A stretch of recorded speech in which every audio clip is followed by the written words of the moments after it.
Viewfinder eyepiece. The eyepiece on a camera that you hold close to your eye to allow you to see what's being photographed. Rubber eye cap to provide a comfortable point of contact when using the camera viewfinder.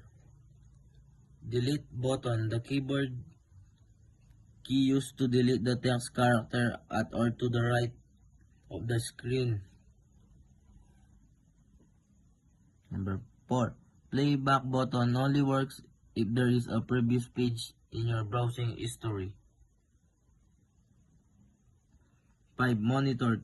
To a digital camera to aid with photography and cinematography. 6. Menu button. On the back of your DSLR camera body, there will be another set of buttons and wheels. 7. Help protest button. Shutter button is used to take the photograph. Thumbnail.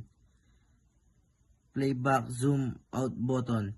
Image playback button. Press this button to review image and videos.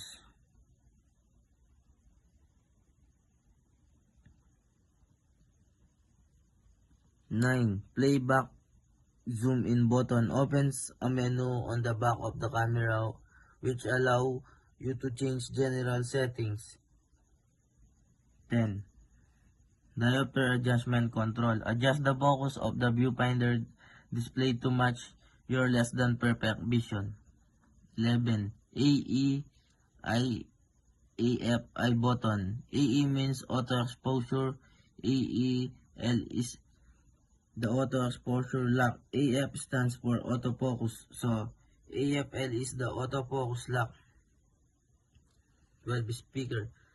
Help you play back audio and video recording on the spot for review. Main command dial.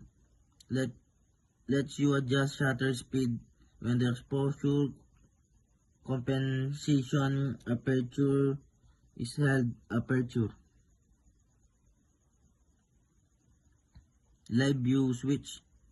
Lifts the mirror out of the way and open the shutter. 15. Movie record control, capturing light from the visible spectrum as well other parts of the electromagnetic spectrum.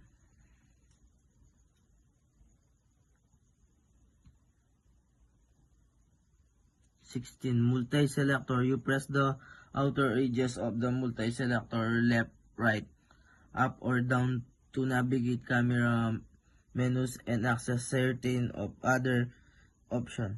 Memory card slot cover. An electrical current is passed through the transistors. Button. Use the primarily for selecting menu items, but on some cameras, it will also center active focus point when using single point autofocus. Infrared receiver. Little microchips with a photocell that are tuned to listen to infrared light. Focus selector lock. It's achieved when you have pressed the shutter button. Memory card access lamp. A feature that allows a digital camera's display screen to be used as viewfinder. Info button. It can display metadata, a histogram, and other important information about the photograph that you are looking at.